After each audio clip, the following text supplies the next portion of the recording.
Good morning, everyone, and welcome to Manitoba Agriculture's webinar on building a resilient workforce in Manitoba. Today, we acknowledge we are gathered on Treaty 1 territory and that Manitoba is located on the treaty territories and ancestral lands of the Anishinaabe, Anishinaabe, Dakota Oyate, Denesulane, and Nihilwak nations. We acknowledge Manitoba is located on the homeland of the Red River Métis. We acknowledge northern Manitoba includes lands that were and are ancestral lands of the Inuit.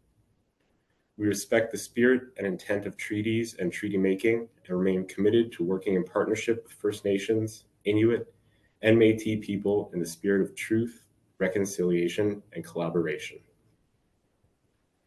My name is Bill Rezenchuk. I am the Industry Development Specialist for Labor with Manitoba Agriculture. Through my role, I support industry stakeholders to address labor challenges and identify opportunities to grow Manitoba's agriculture sector through developing a skilled workforce. Agricultural labor shortages are an ongoing issue across Canada. Both federal and provincial governments are working collaboratively to address these challenges and identify solutions. For the primary agriculture sector, the Canadian Agriculture Human Resource Council statistics show that in Canada, more than 28,000 agriculture jobs were estimated to have gone unfilled during the peak season in 2022. In Manitoba, peak labor demand is expected to slightly outpace labor supply, leading to a 13% increase in peak domestic labor gap over the next 8 years. In 2022, 40% of agriculture employers in Manitoba were unable to hire all the workers they needed. And despite these challenges, Manitoba benefits from a relatively balanced labor market with growing numbers of young people and immigrants. Attracting and training these new workers will be key for the sector. Lack of experience and lack of skills are key challenges for agriculture employers in Manitoba. Increased exposure to the agriculture sector and training programs will help attract and retain domestic workers. For the food processing sector, the Food Processing Skills Canada statistics show that in 2023, there were 50,000 unfilled food and beverage processing jobs in Canada. 22% of the current food and beverage workforce is expected to retire by 2030. And multiple challenges exist when addressing these labor gaps, including competition from employers outside of food and beverage processing, lack of applicants with relevant experience, lack of applicants with proper training and certification.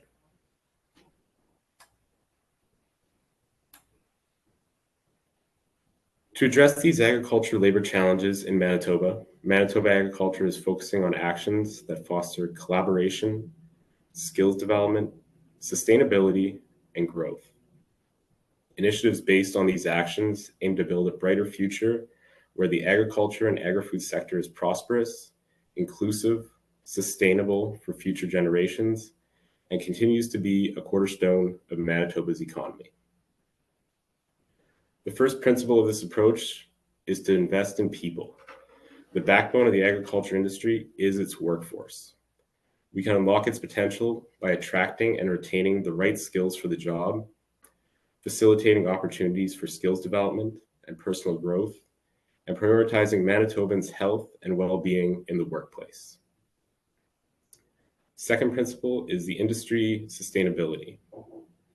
The province positions itself as a leader by setting ambitious, evidence-based objectives to meet industry needs.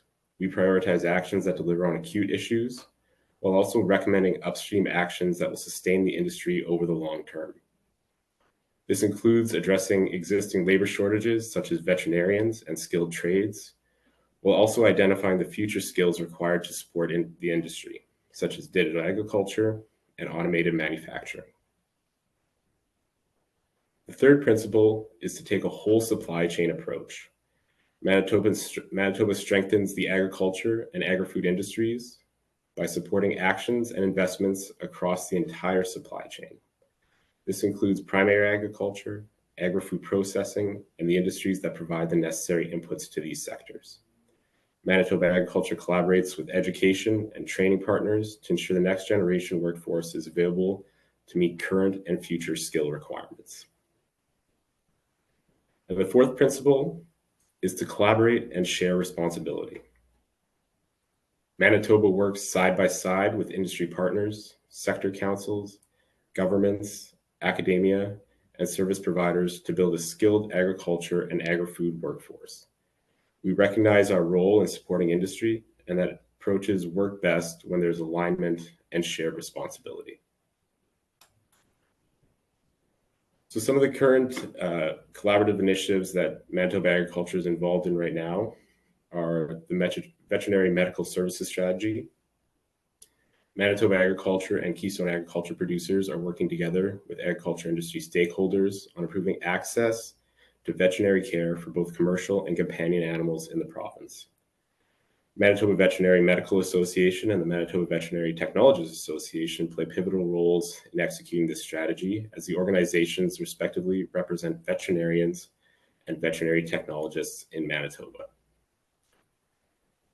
We also involved with youth engagement and agriculture education.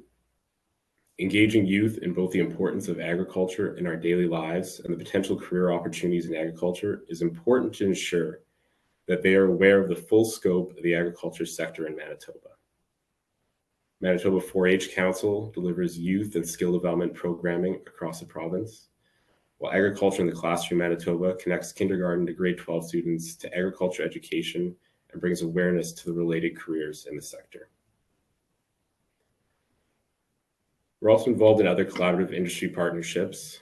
To address the agricultural labor challenges in the province, Manitoba Agriculture works collaboratively with primary agriculture commodity associations, sector councils, post-secondary education institutions, and other industry groups.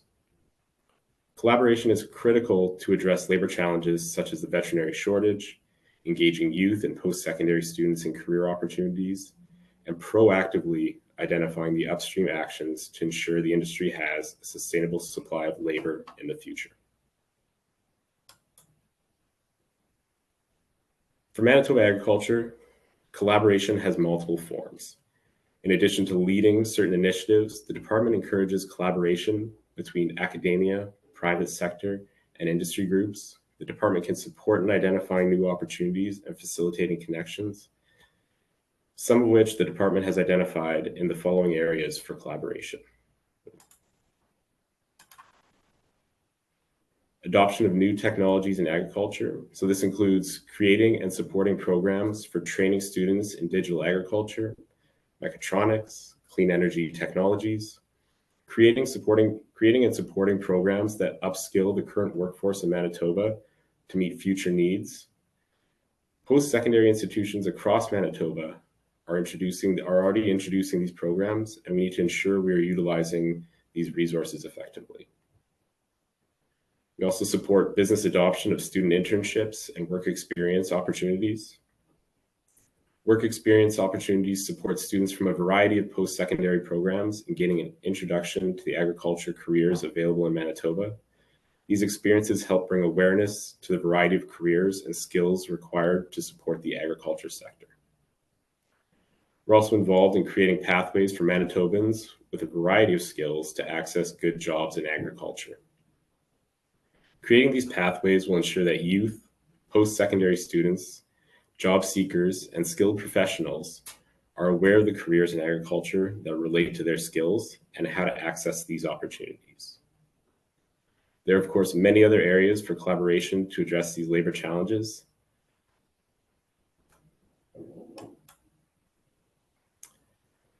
So today, I'm excited to be joined by 3 agriculture industry professionals. Welcome Holly, Atish, and Randy. Holly Clan is the Experiential Learning and Co-op Education Coordinator for the Faculty of Agriculture and Food Science at the University of Manitoba. She's been working with job seekers and employers for over 11 years. Holly holds a Career Development Practitioner Certificate from the University of Winnipeg and a Bachelor of Commerce degree from the Asper School of Business. Carbon Lock Technologies is a clean tech startup based in Winnipeg focused on developing sustainable, scalable carbon removal solutions. Atish Kulkarni heads the Biocarbon Research Group, investigating the life cycle of the pyrolysis process. and the use of biocarbon in a range of high-value applications, including agriculture, construction, mining, and green infrastructure. He holds a master's degree in chemical and biochemical engineering from Rutgers University and is extremely passionate about developing carbon removal solutions for the current climate crisis. And Randy has been fortunate enough to have a 21-year run in human resources and counting, contributing primarily through recruitment, organization development, leadership development, and workplace safety. After spending his entire adult life in manufacturing, Randy transitioned into agriculture with Croker Farms in 2021. He's been exciting for Randy to switch from an industry that focuses on role specialization and quick turnaround to an industry that focuses on a variety, lifestyle, and passion. Thank you, Holly, Atish, and Randy, for joining our webinar today. For the audience, this webinar will be recorded and you will be sent a link after this webinar. We also ask that if you have any questions, please post them in the Q&A box, and if we have time, we'll address those at the end of the webinar.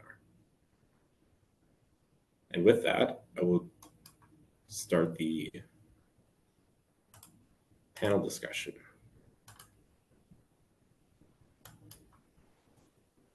Go. All right. Well, welcome, Atish, Holly, Randy. Thank you for joining the webinar today. So I'm going to jump right into the questions here.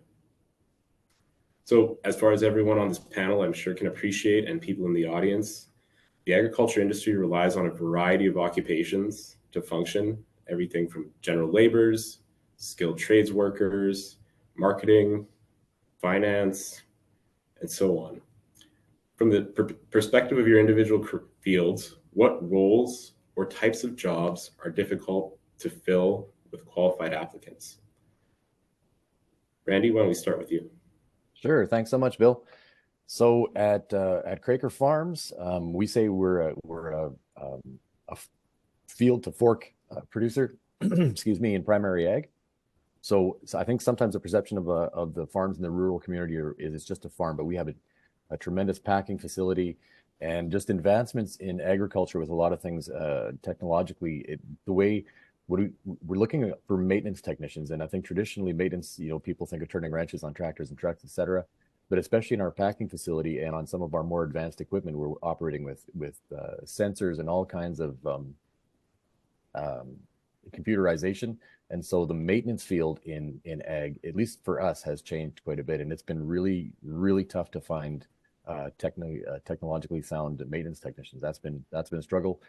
Agronomists is another one. That seems to be a limited pool, and we're all fighting for those.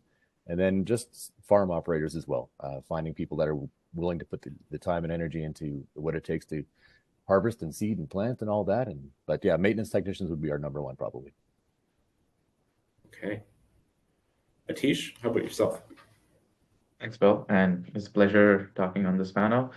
At Carbon Log, as someone who is working in an agricultural adjacent field, I would say someone with a wide, multiple range of skill set is what we typically struggle to find applicants for. Someone who's not just in an engineering or a technology or maintenance niche, but someone who is willing to pick up the fields, to pick up the tools like Randy mentioned, despite being from a technical or engineering background, as and when needed. So someone who is willing to go above and beyond what their skill set demands is someone that we struggle to find occasionally, but we have been lucky with some of the programs that Manitoba and even Winnipeg has offered to find these kind of positions. Great. And Holly, you work with many employers across the agriculture sector.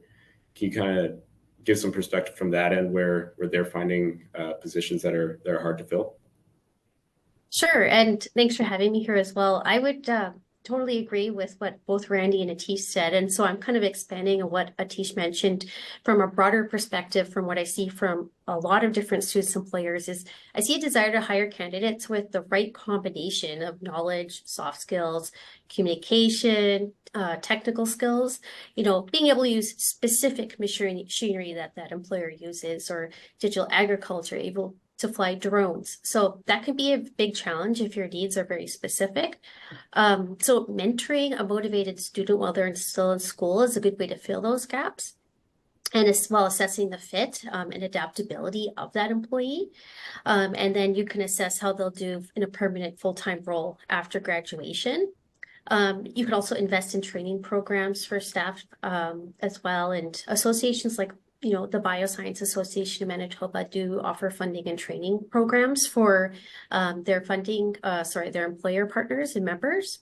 Another difficult to fill position, especially for students, are positions that are out of the city of Winnipeg or require long commutes. Even students who are mobile, who have traveled to Winnipeg to attend school here, they've got sublets, they've got apartments, and it can be difficult for them to relocate for short periods of time. So, offering mileage incentives for travel or just helping them with relocating, even if you offer to help them find a temporary place during a summer internship, can help a lot. Great. Yeah. I think, where Manitoba's positioned well here, to your point, Holly, the industry is spread out across the province, but so are a lot of our institutions that are offering some of the training in these services, whether we're talking about Assiniboine College, whether we're talking about, University of Manitoba, Red River College Polytechnic, or, University College of the North. We're well spread out to, support some of these labor challenges. So I think it's, despite the challenges themselves, there are opportunities here. And speaking of opportunities, Randy and Atish, can you share one or two successful strategies to address finding candidates to fill some of these challenging positions? We'll start with you, Atish. Thanks. I think this will be touching on something that Holly just mentioned is sometimes when you're hiring, we get stuck into the details and we try to find a candidate who is a right 100% fit. And what has helped us earlier has been, moving away from that, looking at the exact qualifications, but then looking for someone who is flexible and willing to learn new things rather than just their qualifications and them being 100% fit. So I think that has been one strategy that has worked for us really well. The other one I would say is networking, just building a network of collaborators and with colleges and universities across the province, as well as associations related to our fields has been very helpful finding that. We work very closely with Red River College, University of Manitoba, Winnipeg, as well as, associations such as the Bioscience Association that Holly mentioned. All of these different kind of building a network of these collaborators and potential and kind of students as well helps us with the hiring process more efficiently rather than just posting it online. Perfect. Randy, how about yourself? Yeah, to build on, I agree with Atish 100%, and I would add a couple of things. We're in the smallish community of Winkler here in the south. It's something we've really tried to leverage is networking, like Atish mentioned, with organizations, but also locally. So our first care and our first order of business is to make sure our employees have an awesome experience working with us, and then we have 250 people helping us recruit. So that's been really, really, really great. So we make sure we leverage that and just really traditional methods, connecting. And I always say, like, we do all the online posting and all this stuff, road signs, like everyone else does that.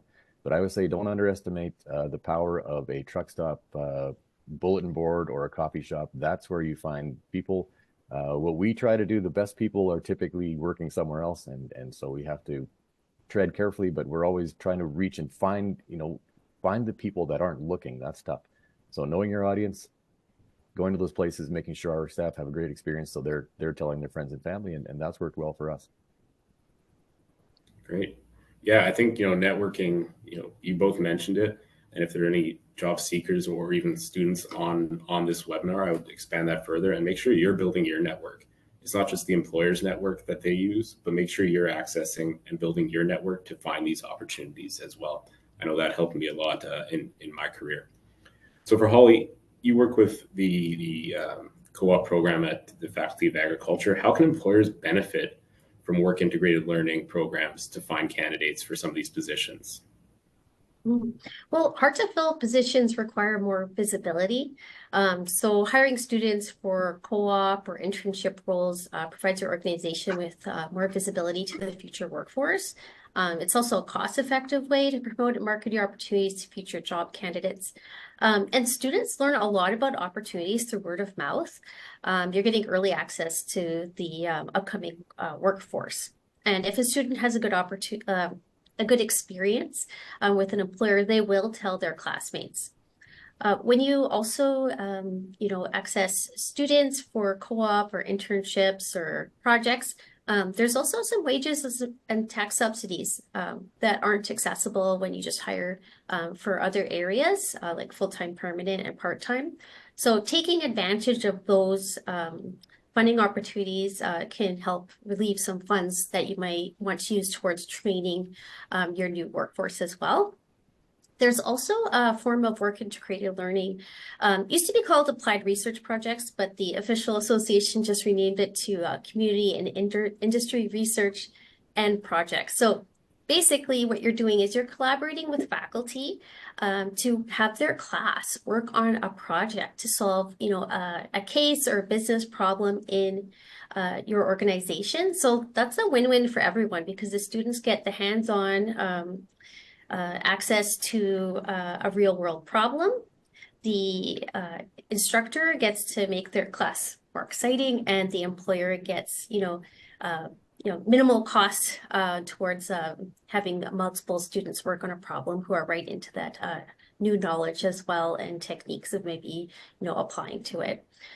So those are some opportunities. So if you want to learn about any of that, you can always contact me later on and find out how you can get involved. Perfect. Awesome. Thank you, Holly. So I think we've mentioned a few times already in this conversation, technical skills for any role are for sure important.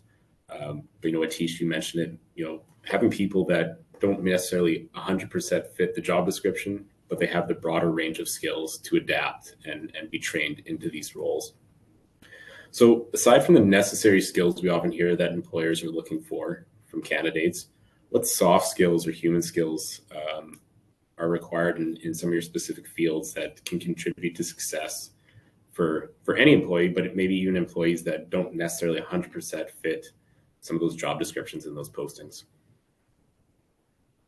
Randy, we can start with you. Okay, yeah, for us, again, just a little more traditional. We're looking. So what you mentioned is very important, and the training process is incredible. I mean, it's a 2-year training process on our farm sometimes, and maybe longer. But we're looking for people who are just really conscientious. They care. For us, we use the word all the time. We love curious people who are asking, why do we do it, and how can we do it differently, and how can we make this better? And that's where I found, I guess, my transition from manufacturing to farming was different because in manufacturing, there's SOPs and you just go in straight lines, right? In farming, I mean, every year is different, the soil's different, the weather can be different, all of this stuff is a factor. So we need people with that mindset of curiosity, conscientiousness, and dedication to what they're doing. It's more of an art form than anything else. And so we love people who ask why. It's great. Atish? Again, I think Randy kind of hit the nail on the head as someone who is driven and asks the right kind of questions. But also something that we look for is someone who can present their past work really well. Working in a startup requires you to talk about what kind of work you do very often with people outside of your little bubble. And what I typically ask during interviews is, tell something that you've done before in school or at a previous job beforehand. And even if it's not directly related to the position, how someone explains it to a complete outsider kind of demonstrates their skill and their passion about what they've done. So kind of hitting on that as well. And the other thing I really ask about is, I look for someone who has an interest outside of work as well. So I typically look for someone who's got a good, who will maintain that work-life balance because it does have an impact on their work as well. If work is their entire life, it does not translate over a long period of time. So someone who does have hobbies, passions outside of work helps employers as well. Perfect. And Holly? Yeah, I've worked with hundreds of co-op students over the years, and each time I have a meeting with them and their supervisor, and I ask the same question to every single student and supervisor. So the supervisor's answers are often the same. These may seem like no-brainers to people who've been in the workforce for a long time, but it's not to be taken for granted, especially if you're new to the workforce. So communication, problem solving, adaptability, able to learn new technology and quickly, and exactly what Randy said, a curiosity and desire for continuous learning. So wanting to know the why behind what you're doing and not just simply going through the process of what you're given. And it's also not to be taken for granted that people are just born with this or not. So if you're working with students that you've hired, and you have a good coach or mentor, they can help them develop these skills and understand that they're valued in the workplace and that it's okay to ask questions. It's okay to make mistakes. Just try not to do the same mistakes and same questions over and over again. And then if you give employees that flexibility and that comfort level, they'll be more curious because they won't be so afraid of doing the wrong thing. Yeah, great points. And I know for me, coming through the Faculty of Agriculture at U of M, and in some of my co-op and work experience opportunities, I was fortunate that my employers always had me presenting my work, whatever projects we were doing. Not only practice my skills, but it helped me communicate, the importance of the work to other departments, right, other stakeholders. And I think that played a big role throughout my career and just setting that tone of communication, right? So I agree with everything that was said here. So over the years, and I think particularly now with things like mechatronics and digital agriculture and new wireless technologies, how have advancements in technology changed the skills required for some of the individuals to work in the agriculture sector? And have certain occupations in your businesses been affected more than others? And Atish, we can start with you. Sure. Thanks, Bill. I would say, so Carbon Lock essentially is not directly in the agricultural sector, but we work with, farmers and agricultural experts and agronomists as well. So, but what we bring is a different perspective, about climate solutions and sequestering carbon into the soil. So what we typically bring to the agricultural industry is experts in engineering and technology, chemists, agronomists, these kind of factors. And that has changed over time. Agricultural sector has become more technical, but I haven't directly been in the agri sector, but from my perspective, I see it has had a more implementation of technology and sciences as it has become more progressed. Yeah, and then maybe as Carbon Lock comes along, maybe you will be that change in the agriculture sector with that technology. Randy, what about yourself? So I'll start with a confession. This is a tough question for me because I'm still trying to figure this out. It's mind blowing what with the equipment and the technology involved in the farm. So for us, it's a really fine line, and I guess things are transitioning from mechanical more to technology. But if anyone has an old photo album and their parents were farmers, take a look at the tractors and the even the harrows and things like this that are out there compared to now. These are monstrosities, right? And the tractor cabs are filled with screens and sensors and joysticks, and it used to just be the knob on the wheel kind of thing, right? So it's very, very different. And yeah, so this changed a lot, right, from our agriculture into our agronomy department. Drones are becoming a thing for field crops, for crop scouting. AI is becoming more and more prevalent with our grading process and just involved in everything. So I would say technology, the advancements required or the experience and the skill set required, I'm still trying to understand it myself because it seems it's really mind-boggling. It's quite something. So we're in that transition right now ourselves. Yeah, but at the end of the day, we still need people, right? Yeah, whether it's the general labor or the people that run and fix this technology. Holly, what about you and the U of M? How are they seeing these changes in technology?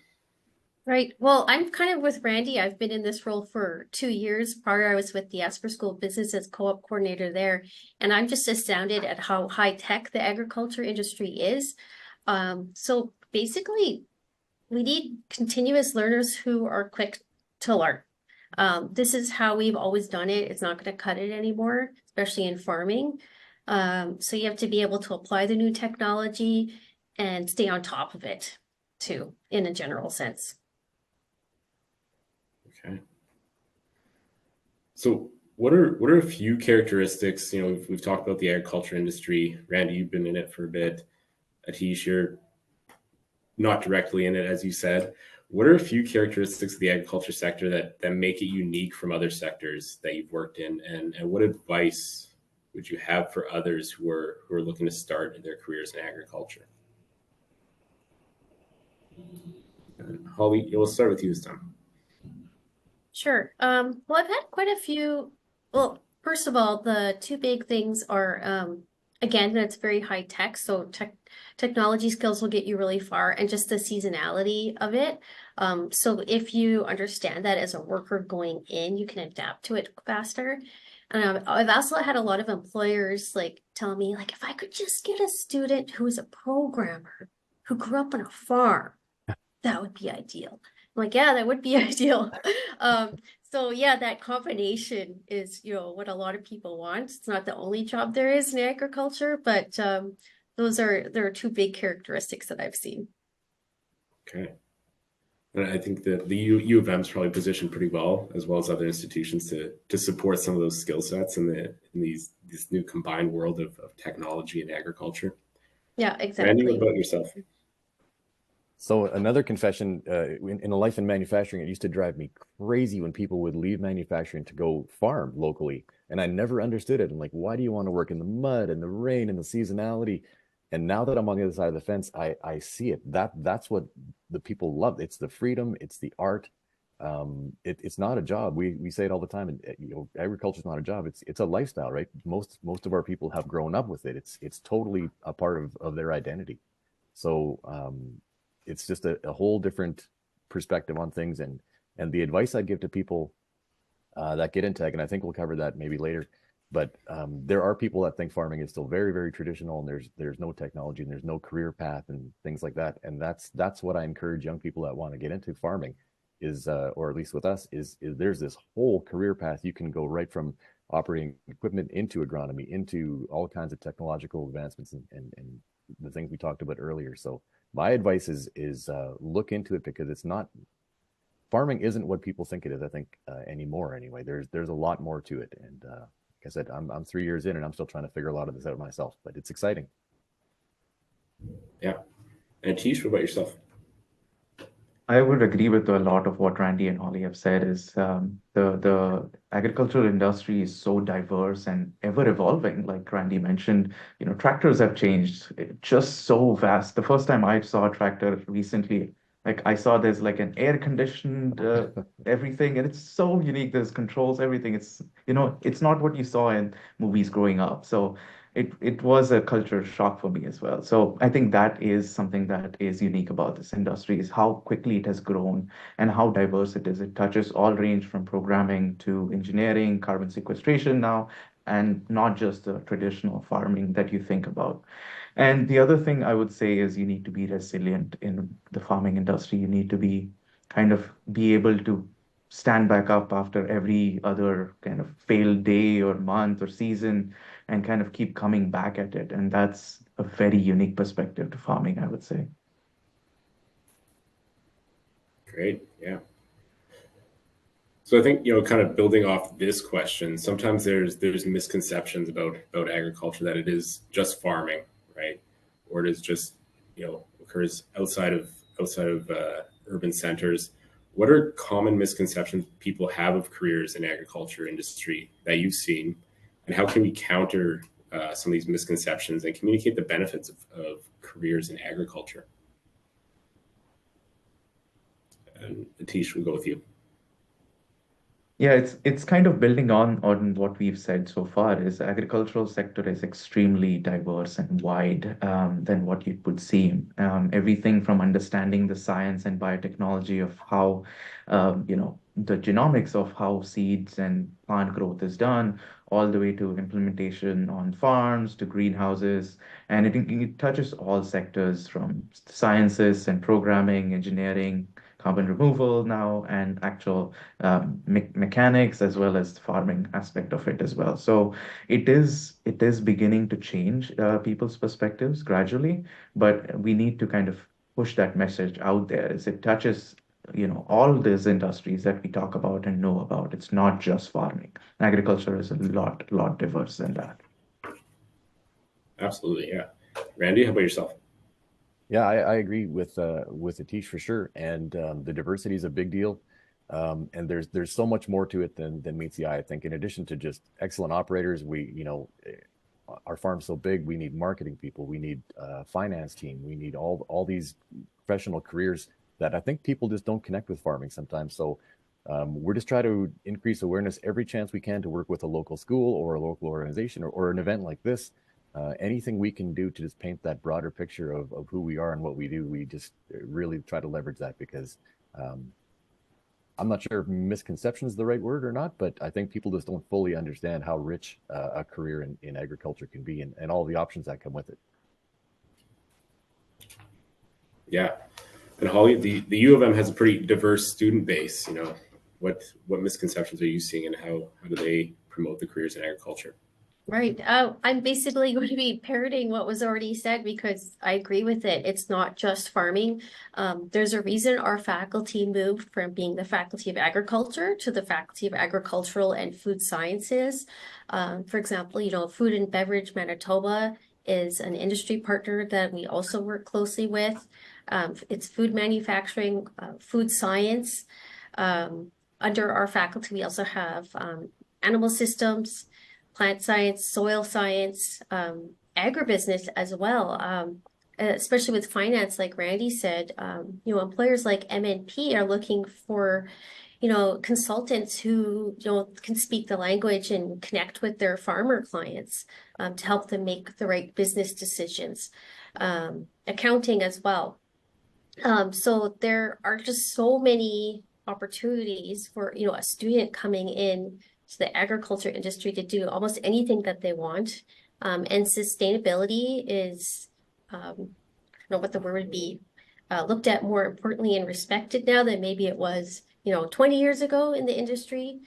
So there's opportunities for almost everything. And again, it's not just, students doing crop scouting on their summers, although we do have a lot of students doing that, and they love it. So just a huge variety, a lot of opportunity.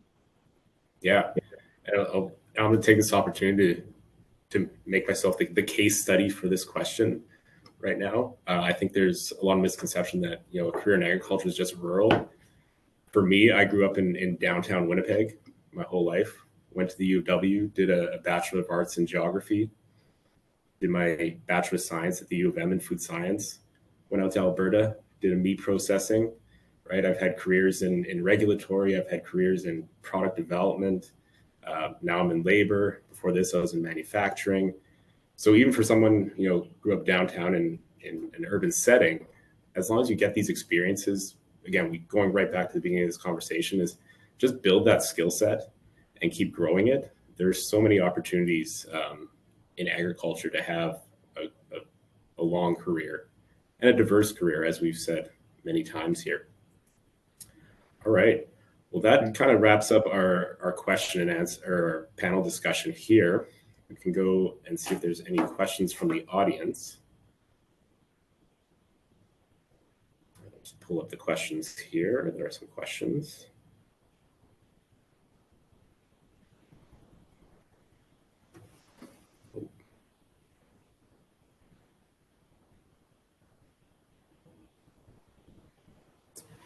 Okay, so some questions from the attendees. What are the tools and technologies that are more popular in the agriculture field for AI students? Tish, why don't we start with you on that one? Yes, that's a good point, and we are at Carbon Lock, we are beginning to assess how AI impacts our industry as well, and especially how it does impact agricultural industry as well. Right now, we primarily look at it for analysis of data and kind of interpreting the data right now, so it's not as exhaustive, but it is evolving, and we have our eye on it so far. So there's little I can say right now. Okay. Ollie, what are you seeing from the UM side on this? Many things, but learning, a lot of learning. Our on-site educators for staff that work here are offering courses on how to utilize and work with AI when working with students. We also have, instructors who have a specialized area of interest and expertise who may offer a course. For example, we have an instructor here who, teaches students how to use drone technology because that's their background. And we are definitely taking these things into consideration when making development to the curriculum, but it's moving really fast. So we're trying to stay on top of it, but it's definitely something that we're on top of as well. Randy, for yourself? Yeah, I agree with Holly. It is moving very fast, and we're trying to stay on top as well. So we're not into AI too much yet. I'm sure it's coming with drone technology and other things, and we would use it primarily for, if we have any kind of issues with our potatoes or onions or our crops, we right now it's all human judgment about diagnosing issues, and I think AI can play a role in helping us diagnose things down the road. But we're just dipping our toes in there for now. Yeah, sounds like good opportunities to connect with some of the institutions in the province. At St. Point College, Red River College, they're having some of these manufacturing programs that they're developing that are using AI and advanced manufacturing to start hiring some of these students. So next question from the audience: where can newcomers with background and training in agriculture receive assistance to find opportunities in the agriculture field in Manitoba? Ollie, why don't we start with you? Right. Well, not agriculture specific, but I hope that all newcomers to the province are aware of the non-for-profit organizations that offer assistance to newcomers, such as ERCOM, Opportunities for Employment, and Manitoba Start, also known as Employment Solutions for Immigrants. They offer career coaching and job search, and it's all free as well to help you get your start in the province as well. And basically, learn about all the different organizations and industries. As mentioned before, there's so many. So from working with job seekers for a long time, I've seen that people very easily find it's easy to get pigeonholed, right? We have some huge agricultural employers in our province, but if you are only looking at them, you're missing a lot of opportunities because most of our economy is based around small and medium-sized businesses that aren't so visible to someone who's new to the province. So, stay on top of your research, join associations and get to know all the organizations in the province. Also because small and medium-sized businesses don't have the same advertising budget for promoting their opportunities and hiring. So they may not be as visible either. So you do have to do a little bit of that legwork. And word of mouth is still huge in Winnipeg as well. Just because even though we're a big city, we're like a small town. So you will learn about opportunities from other people. So that would be my recommendation for job search. Okay. Randy, for yourself? Yeah, I would agree with Holly on every point, and I would add two. So the Service Canada Job Bank is a great source. We're all posting on there. There's I don't know how many jobs available there, and you can search and distill it down to exactly what you're interested in or great at. So the Service Canada Job Bank is one. And then for anybody living south of the perimeter, there's a wonderful organization for newcomers in southern Manitoba called Regional Connections. And they specialize with exactly this, connecting newcomers with the skills and training and resume writing and everything. They call employers and say, we have these families coming, and they're a great connector. So Regional Connections, I think they have offices in Winkler, Morden, I think Steinbach. They're all over in the south, and they're awesome. They're really, really good. And Atish, for yourself. I would agree with a lot of what Randy and Holly have said is try to build a network, I would say. Initially, it does take a while as a new immigrant to build a network, kind of try to understand the kind of companies and people that work in Winnipeg and in Manitoba.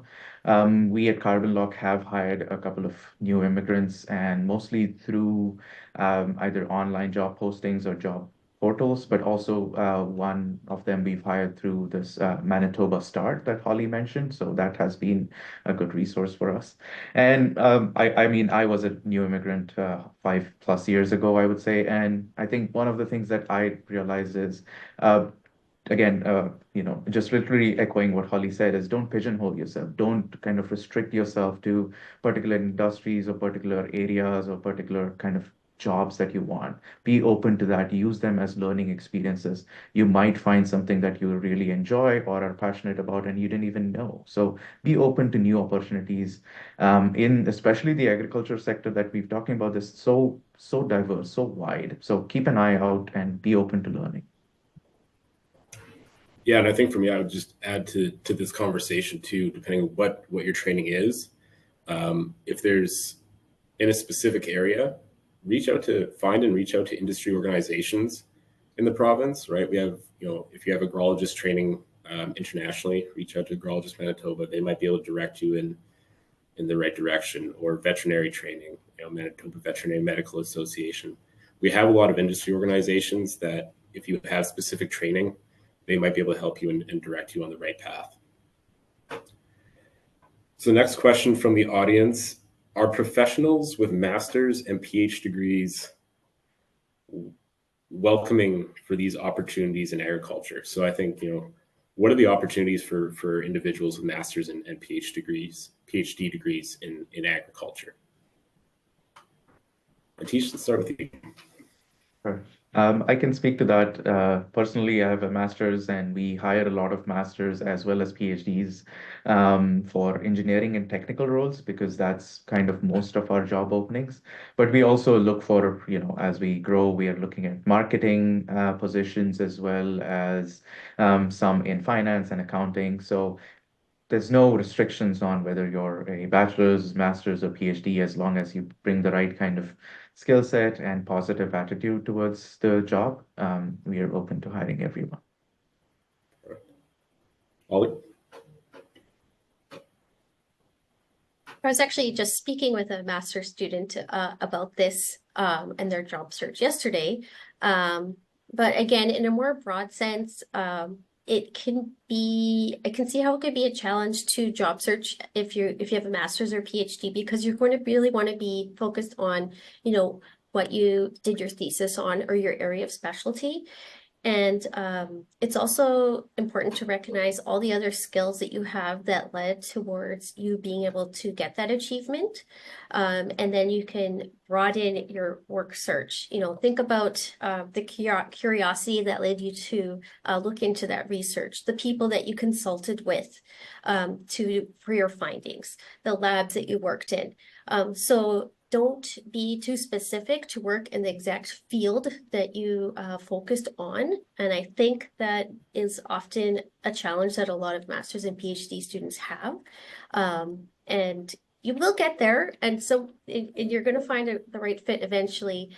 But just have like a broader vision of what kind of opportunities would be a good fit, and do some self-reflection on all of your accomplishments and things that you're proud of so that you can speak to that with an employer and put it on your cover letter instead of just saying, here's my CV, here's what I did.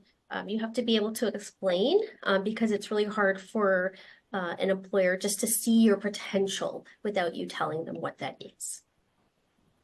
Yeah. And Randy?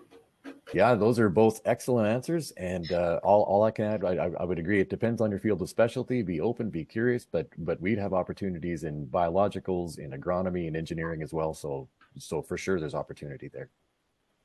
Yeah, and I think just to add to this conversation too, where Manitoba is really positioned well here, is we have a strong research and innovation sector here. So those masters, those PhD students, there's definitely a role for you there. Again, the agriculture industry is so broad, right? You could be working in biotech or food product development, again, depending crop science, whatever your area is that you got that master's or PhD in, there is a strong research and innovation sector here in Manitoba that you can find a job in. Okay, more questions. A lot of questions. This is good.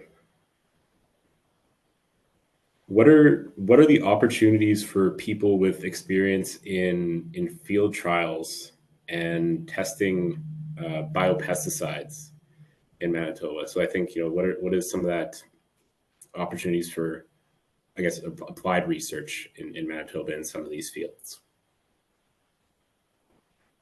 Holly, why don't we start with you? I would say that's a tough question for me right now because I mostly work with undergraduate students, and those students are doing exactly that type of work. So I haven't yet seen them, going into the field 10 years, 20 years past to see what that develops into.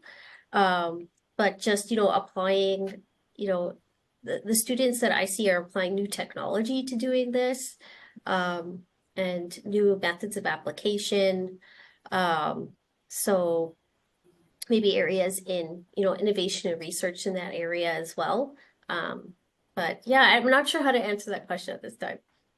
Okay. Atish, what about yourself?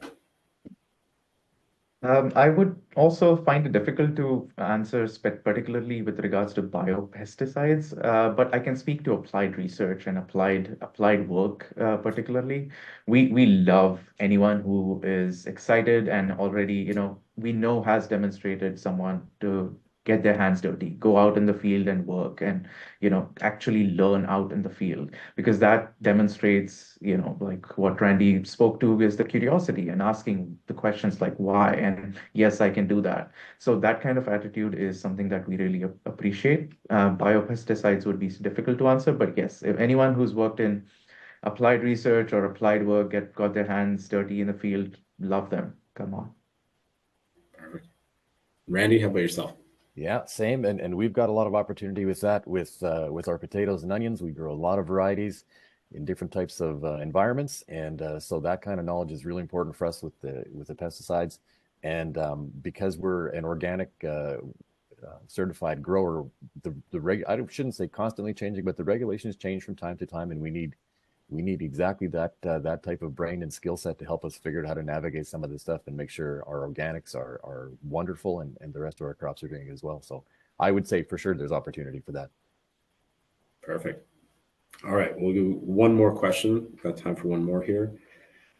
In addition to, the related degrees, what other credentials are relevant for ag-based employers when they're looking at hiring? Randy, we'll go with you. Oh, these are the easy ones. Attitude, curiosity, dedication, just be passionate about coming on board.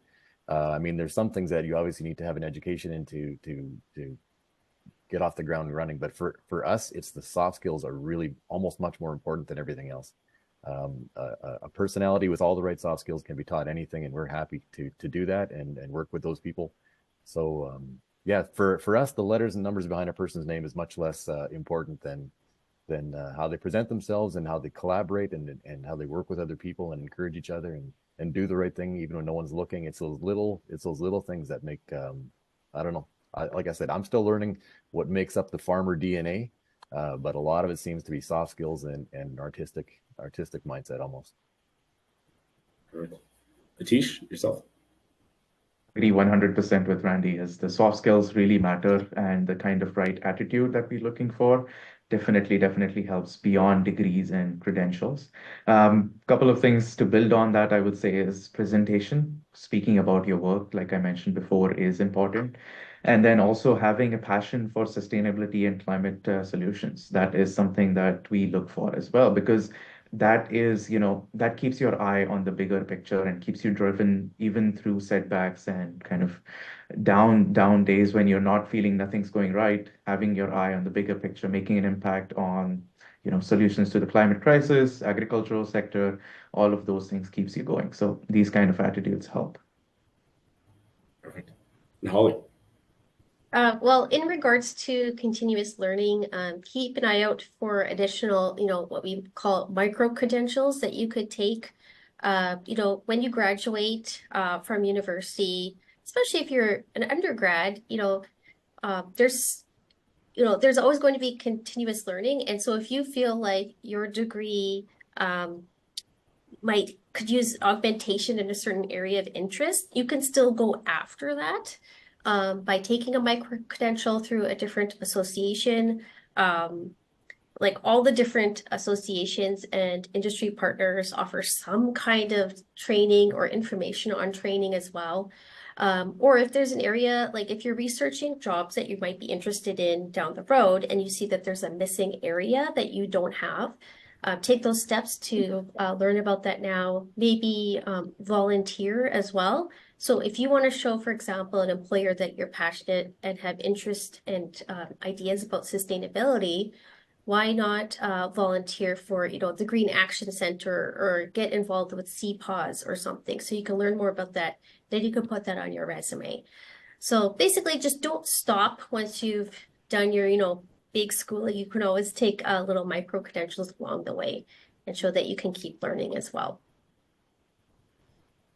Yeah, absolutely. I think kind of our big takeaways here from this webinar are, the agriculture industry, it's very diverse. It goes beyond rural, it goes beyond farming, spreads all the way across the value chain. Those pieces of paper, whatever they are, whether it's marketing or crop science or food science, anything like that, yes, they are important. They give you the base knowledge and the skills to get into some of these roles, but it's that continuous learning, that ability to communicate and be passionate about what you're doing that's really going to probably drive your career in agriculture, more so than just having, as Randy said, those letters behind your name. So that's great. I really appreciate this conversation. Unfortunately, that's all the time we have for today. So this webinar is a very brief overview of some of the agriculture labor challenges in Manitoba. Manitoba Agriculture is working in this area is ongoing, and we look forward to working with industry stakeholders to address these challenges. Thank you, Holly, Atish, Randy, for your time, your energy, and your insight into this. And thank you for our listeners today for your attention. Again, a recording of this webinar will be available online for you to refer back to, and we'll send that out in a link. And that's everything for today. So thank you all again, and have a great rest of your day. Thank you, everyone. Thanks for having us. It's awesome. Thanks for having me. Thank you.